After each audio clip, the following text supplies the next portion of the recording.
नाजरीन, कहते हैं कि अच्छे पड़ोसी अल्लाह की नेमत हैं, लेकिन ये बात शायद हमारे पड़ोसियों ने नहीं सुनी। हम नहीं कहते कि हमारे पड़ोसी अच्छे नहीं हैं, सिर्फ आपके सामने एक नक्शा सा खींचते हैं जिससे आपको अंदाजा होगा कि हमारे पड़ोसी कैसे हैं। सबसे पहले मिर्जा साहब को ले लीजिए। ये हजरत रेडियो बजाने के बहुत शौकीन हैं, बल्कि यूं लगता है कि मार्कोनी साहब को रेडियो ईजाद करने का ख्याल मिर्जा साहब के ज़ौक़ व शौक को देखकर ही आया था। अल्लाह झूठ ना बुलवाए तो 24 घंटों में से कोई 22 घंटे इनका रेडियो बजता रहता है, बल्कि चीखता रहता है और पूरे जोरों शोर से चीखता है। इनको गालिबन रेडियो की आवाज कम करने का तरीका नहीं मालूम, इसीलिए तमाम मोहल्ले वालों ने अपने अपने रेडियो बेचकर रुई के बंडल खरीद लिए हैं और रुई निकाल निकाल कर कानों में ठोंसते रहते हैं। इनके रेडियो पर दुनिया भर के दूर दराज के रेडियो स्टेशनों से नशर होने वाले प्रोग्राम पूरा मोहल्ला रुई ठोंसने के बावजूद आसानी से सुन लेता है। अलबत्ता करीब खड़े हुए आदमी की आवाज नहीं सुनाई देती।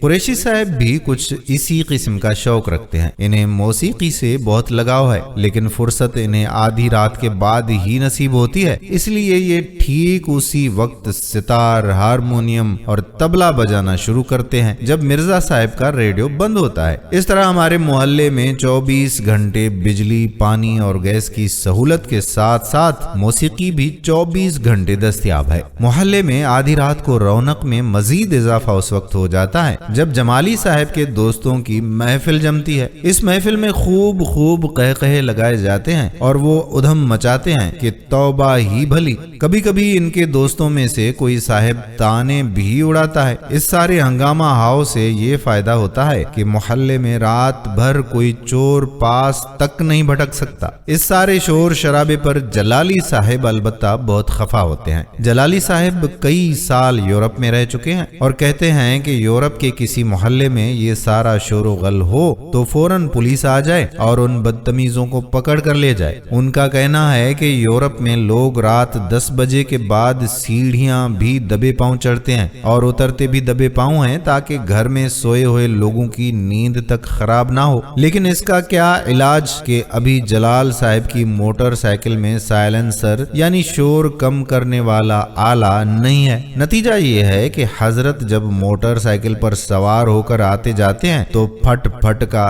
एक ऐसा कान फाड़ देने वाला शोर सुनाई देता है कि कब्र में पड़े मुर्दे भी सुन लें तो हड़बड़ा कर उठ बैठें या कम से कम करवट तो जरूर लें। हमारा जी चाहता है कि इनसे पूछें कि अगर ऐसी मोटरसाइकिल यूरोप के किसी शहर में चलाई जाए तो क्या हो? क्या वहाँ पुलिस ऐसे बदतमीजों को इनाम देती है? नाजुक साहब भी मजे के आदमी हैं। इन्हें जानवर पालने का शौक है। इनके घर के बाहर एक बकरा, 2 भैंसें और एक हरन बंधा रहता है।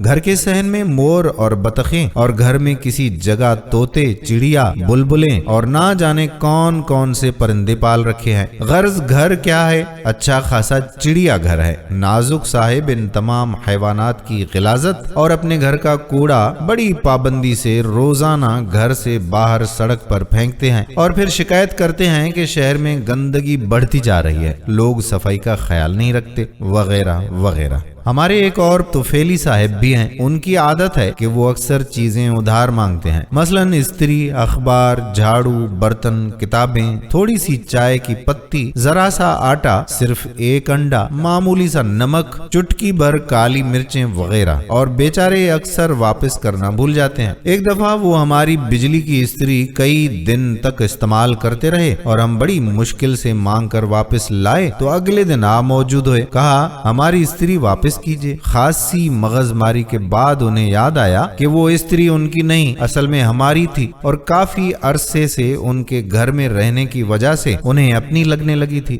हमारे पड़ोसियों की फहरिस्त खासी लंबी है और उन सब की दिलचस्प आदतें बयान की जाएं तो दफ्तर के दफ्तर भर जाएं, लेकिन हम ये सोचकर इस मौजू को खत्म कर देते हैं कि आखिर हम भी तो किसी के पड़ोसी हैं। हो सकता है कि उनको भी हमसे कुछ शिकायतें हों, अगरचे हम पूरी कोशिश کوشش کرتے ہیں کہ کسی پڑوسی کو ہماری وجہ سے کوئی تکلیف نہ ہو، کیونکہ حضور اکرم صلی اللہ علیہ وآلہ وسلم کا فرمان ہے کہ جس شخص کی شرارتوں سے اس کے پڑوسی محفوظ نہ ہوں وہ مومن نہیں۔ اللہ تعالی ہمیں اپنے پڑوسیوں کے ساتھ اچھا سلوک کرنے کی توفیق عطا فرمائے، آمین۔ ویڈیو پسند آئی ہو تو شیئر ضرور کیجیے۔ آنے والی ویڈیو تک اپنے میزبان قادر بخش کلہوڑو کو اجازت دیجیے۔ اللہ حافظ۔